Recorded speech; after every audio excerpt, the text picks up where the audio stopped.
Hard to believe that finals weekend is already here, but alas, it is a short split after all. So, a lot of things to talk about today, including predicting who I think is going to be taking home the first title of the year. I don't even know if this technically counts towards the other three, but regardless, they will be going to first stand to represent North America. So, without further ado, ladies and gentlemen, welcome back to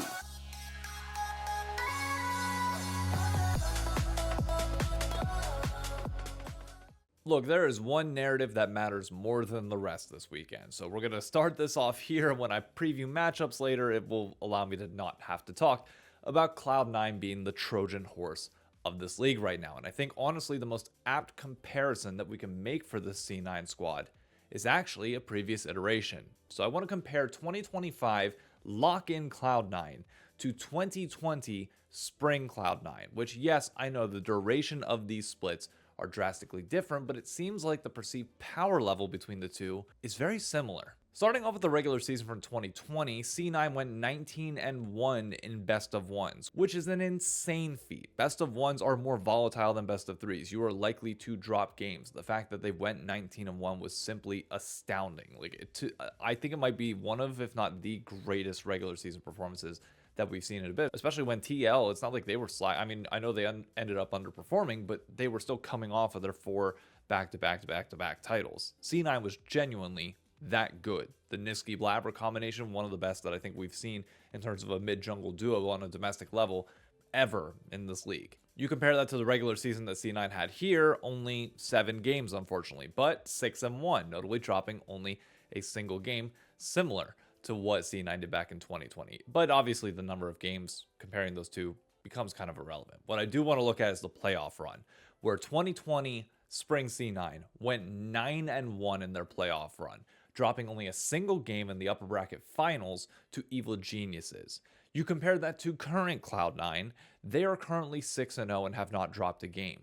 They have the potential to have the single most dominant playoffs that we've ever seen from a team. None of the FlyQuest games looked all that close. None of the Sentinels games were really all that close. We are entering territory that we've seen before in this league, and I want to give credit where it's due for just how good C9 is right now.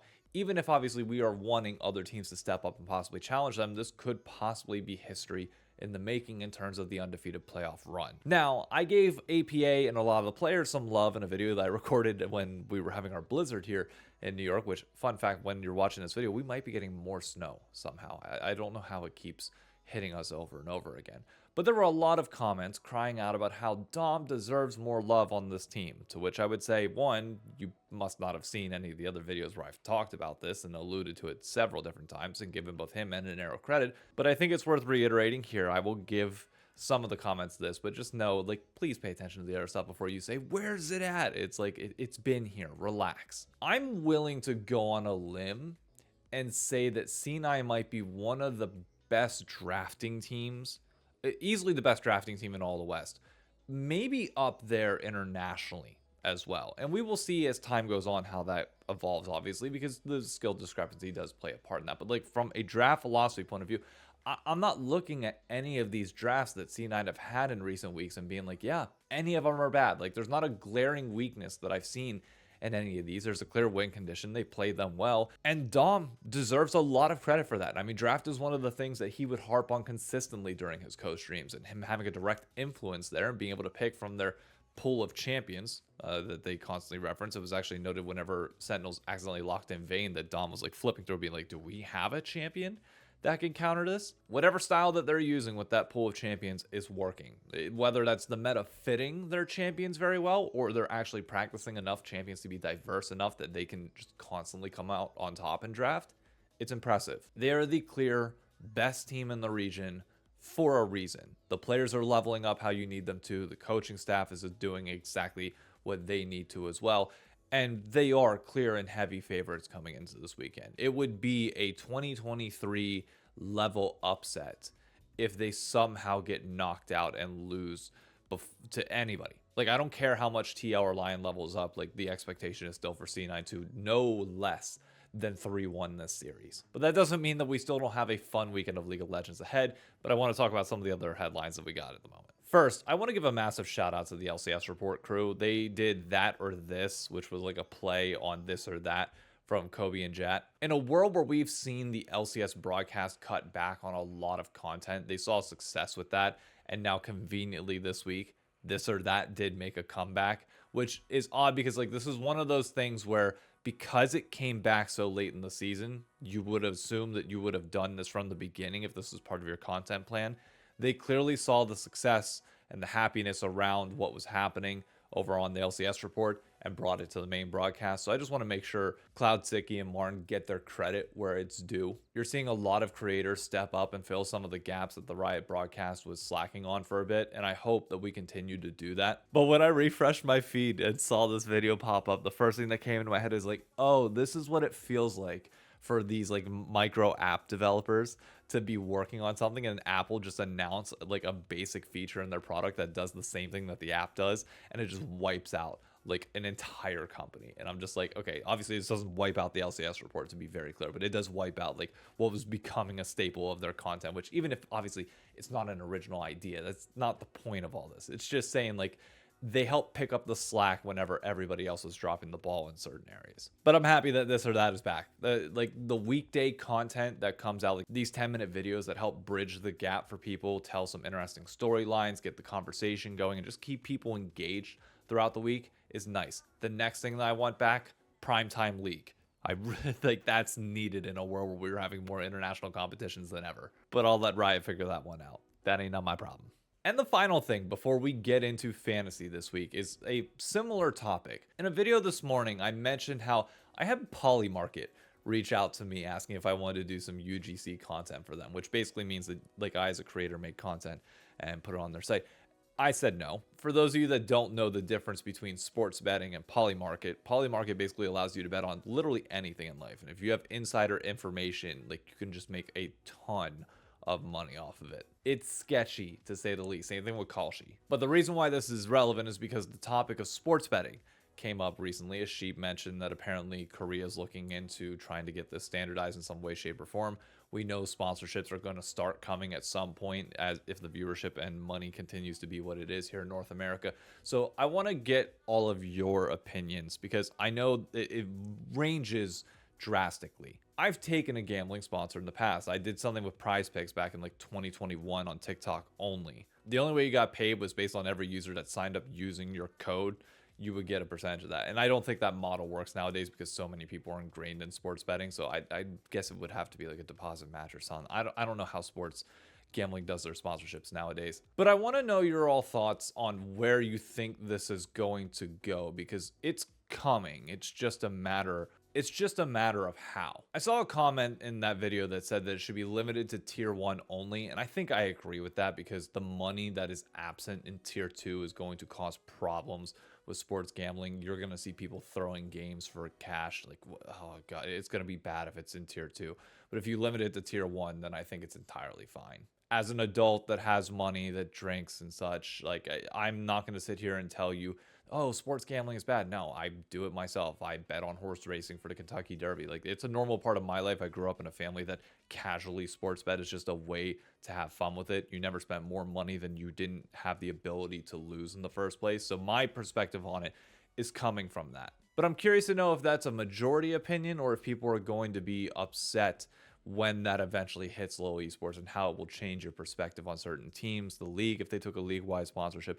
I can't get a grasp on where the league community's at with this. I don't know. Let me know your thoughts. It's going to be an interesting one to follow, but I just wanted to bring it up before like anything official happens from the league or team side, because I just feel like it's coming and I want to get ahead of this conversation if we can. I know my stance. I just want to understand where the general public's coming from. I think that topic segues us perfectly, though, into checking on LCS Fantasy, which I don't even know if I'm going to be able to pick anybody. Let's see. My logic for this week is simple. You have to pick a team early on between TL or Lion and max out on as many players as you can. They're hoping that they make the run, but then also grab some C9 folks. Of which C9, I have Blabber. I have a little bit of extra money to see if I can upgrade elsewhere. I've got 2.3. So can't upgrade there. I could upgrade the Quid, which I think I'm actually going to do. Like, I just think Lion's going to be out pretty quick, so I'll grab him. I'll give him the Akali at some point this weekend. Morgan I'll keep. Yawn I'll keep. No way to upgrade the Vulcan, so I'll get rid of Isles, remove him. I don't have enough to grab Core JJ and also change my team, so I'm going to grab Huhi, which makes sense. At least you'll get one series, and maybe they'll take it. give him Leona and Reignover. Sorry, brother. Getting rid of it. Give me Spawn. Give me Team Liquid to ride out this final week. Confirmed. Lock it in, baby. And as for the Shine Knockers, Team Scrib still carries a 35-point lead going into the final week. I find it next to impossible that this week is somehow going to upset that, but there's a very close battle for second to see who between Aspie Pal and Take Notes, aka Helix, are going to do their best. I notably have climbed up in the standings a little bit. I think I was sitting at like 300 something, and now I'm at the 174. So look, TL, if you can win this out, you can ride it out. Maybe I can climb into the top 100, but even then, I think the amount of options are so limited that I think I'm going to be trapped right around here. I'd be shocked if anything different happens. We've already talked about Cloud9, so honestly, no real point in mentioning them in this particular segment, and what I'm going to call the battle for coordination, the battle of the contenders, the three teams that could possibly go on to get slaughtered by C9 in that final, or maybe step up, because the biggest thing that I'm looking for this entire weekend is for somebody to find their teamwork and chemistry that will allow them to play on par with C9, whose mid-game shot calling and macro are the best in the league. You look at Lion versus TL in the first matchup on Friday. The main struggle that we've seen from both of them is that, yes, there are some incredibly individually skilled players, but whenever they come together and those late-game shot calling moments happen, well, TL would fall apart and Lion would have some people that ran it down. But if they can clean that up in this series, then maybe it'll be different. So even when I'm looking at the individual lanes and trying to figure out how this game's going to go, I do expect top lane to be a canyon for Team Liquid as Morgan continues to improve and get used to North America. I expect it to be a support diff for TL, favoring Core JJ over Isles. Mid, I do think Saints renewed and could get the better of Quid in this series, especially when Quid's very hot or cold. Sometimes he's great, sometimes he's meh. Saint, for the most part, has been phenomenal, other than the times where he makes some really boneheaded mistakes, but I think that's fine. Inspired should get the better of Jose Dioto, but Jose Dioto's been playing well. Like, individually, you can look at both of these teams and make arguments for individual players to take over, but then you just sit there and it's like, no, it's probably going to come down to coordination. Which team can get on the same page and make sure they make choices, for better or for worse, that are all together in unison, fight together, not get split up, be coordinated on a late game call, and that will probably take you over the edge because the individual mechanics are good enough to make this fairly even. Same thing for C9. Like, I think both of these squads are talented enough that they could take on C9 if we remove the brain and the mid-game part out of it. So for TL versus Lion, obviously by fantasy, I'm picking TL to win this one. I think it's going to be 3-1. The issue that I believe Lion is going to run into is that this idea that Inspire can just shot call the entire game, I think works for a bit. But the second you get challenged and like lanes are a little bit behind, I'm not sold that that's going to work. Whenever you're clearly better than another team, that's fine. But what happens if people get a little bit panicked or a little bit frantic? That's whenever I think it starts to fall apart a little bit. And TL, I just feel like they're finally going to start clicking and bringing it together against the better teams now as well. So next up then, you look at Sentinels, right? How are they going to do? Well, Hambach has proven that he can have insane early games and get leads on even somebody like Blabber. Darkwings has looked phenomenally well. I would argue maybe the third best mid in the league right now. I put APA probably at 1, Saint at 2 at the moment. But Darkwings has been solid. He hasn't been underperforming in lanes. And him and Hambach have been making plays together. But like, again, this is another one where team coordination, despite some of those early leads, like just lacks. I don't know for Sentinels how much of that is like the C9 effect. I still think Sentinels could have lost to DSG as well. That's not discrediting them in any way, shape, or form. It's just worrying about them going into this matchup where I've seen it from Sen fans in the comments. You guys are like, what's got to happen here for Sen to get some credit? I just think they won at the right times early and against the right teams. And now, like, if you're using the DSG, I know you're not supposed to use the by proxy argument, but you look at the best of 3 or the best of 5 from Sen versus DSG and the best of 5 of TL versus DSG. Yeah, like, what do you want me to say on that front? Again, this is still a battle for coordination. There's a world where Sentinels has their shit together on the series and can get the better of TL. That's the angle where I see it. But do I think that's going to happen? No. Like, I just don't. I'm not convinced that that's going to be the case because, again, when the pressure ramps up, these teams that have to, like, have unique shot calling situations, where in this case, for Sentinels, the majority of their comms are in Korean and a little bit of English is being relayed to those that it's useful to.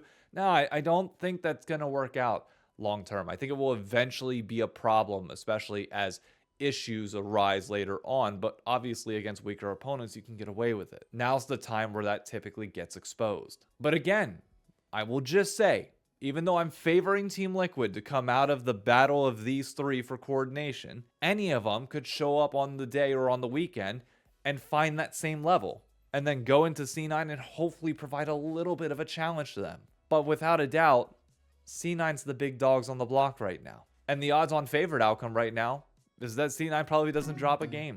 And it's the coordination of one of the best regular season, or like one of the best splits that we've seen from an individual team in a long time. But personally, I hope somebody does step up and challenge them. Regardless of whether they win or lose, I want to see the Kings tested. But if you ask for my honest-to-God prediction for the weekend, no. I think C9 is going to take it. This feels more like a walk-up 18 at Augusta with a 2-stroke lead, where you just want to soak in the moment, soak in the aura, and let it embrace you. I think C9's about to be back up on top of the world. But does that mean that C9 fans have unclenched? No, probably not.